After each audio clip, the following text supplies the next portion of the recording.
Salut, bienvenue dans cette nouvelle vidéo. Pierre Célestin, également entrepreneur. Cette semaine, nous avons un nouveau thème. Il s'agit de la connaissance de mon entreprise, de mes affaires. C'est ce que nous allons appliquer tout au long des 7 prochains jours.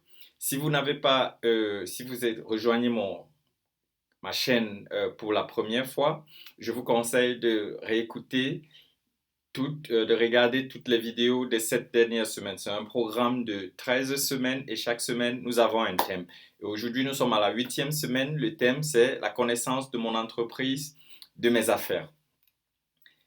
Quand il s'agit de connaître son entreprise,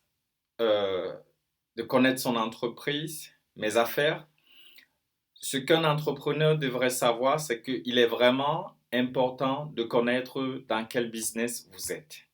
Et ceci implique tout premièrement, c'est que vous devez connaître dans quel marché vous êtes. Ça, c'est la première des choses. Parce que vous devez avoir les informations actualisées, toute l'actualité sur votre business, sur votre domaine d'affaires.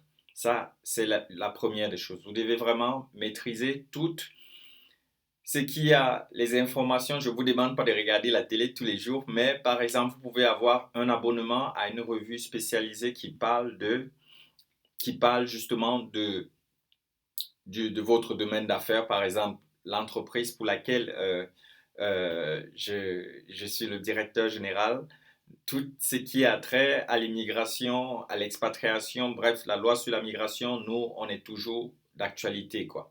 Donc, c'est la même chose aussi que vous devez faire. La deuxième des choses que vous devez faire justement, c'est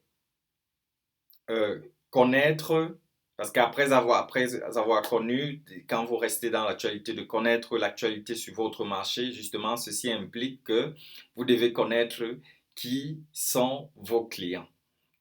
Vos clients, vous devez savoir, ok, quels sont vos clients, d'où ils viennent, quels sont par exemple, leurs revenus, euh, quel est leur âge, quel est leur sexe, bref, toutes ces différentes informations, vous devez les savoir concernant vos clients.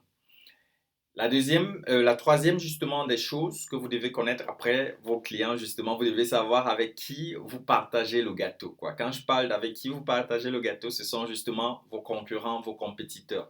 Vous devez savoir ce que vos concurrents offrent, les prix qu'ils offrent, bref, toutes ces informations, vous devez les connaître.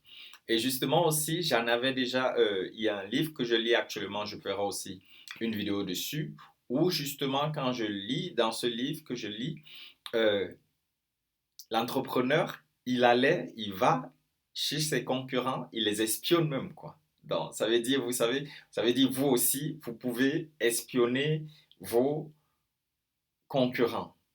Parce que là, quand vous êtes en affaires, c'est un peu comme si vous êtes, bon, c'est vrai, c'est pas toujours, personnellement, je les appelle pas les concurrents, mais en affaires, on parle toujours de concurrents, de compétiteurs, mais justement, ça vous permet de connaître ce que les autres font, comment vous pouvez améliorer vos produits et quelles sont les tendances du marché, bref, qui est devant, qui a les grosses parts du marché, et ça vous permet justement d'optimiser vos choses. La troisième, La quatrième des choses, justement, que vous devez, après avoir connu, vous connaissez le marché, vos clients, vos concurrents, ce que vous devez connaître, ce sont ceux avec qui vous travaillez. Ceux avec qui vous travaillez, ça peut être vos employés, vos collaborateurs ou alors vos associés.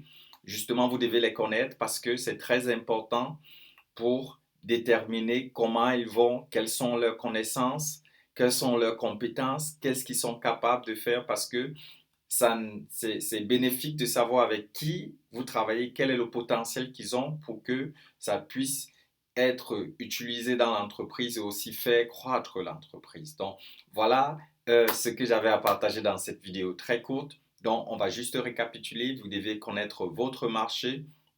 Ça veut dire avoir les informations sur l'actualité, les tendances de votre marché, ce que vous devez justement savoir. Vous devez connaître vos clients, qui ils sont, quels sont leurs besoins, quel âge ils ont, d'où ils viennent, quels sont leurs revenus par exemple.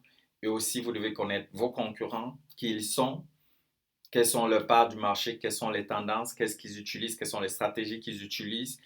Et par ailleurs aussi, vous devez connaître qui est autour de vous, ça veut dire vos employés, quelles compétences ils ont euh, pour faire grand, quelles compétences ils ont qui peuvent permettre justement de faire grandir votre entreprise. Et aussi, il y a vos collaborateurs et vos associés. Voilà ce que j'avais pour vous pour cette vidéo. Pierre-Célestin Ngama, entrepreneur. On se retrouve à la prochaine vidéo.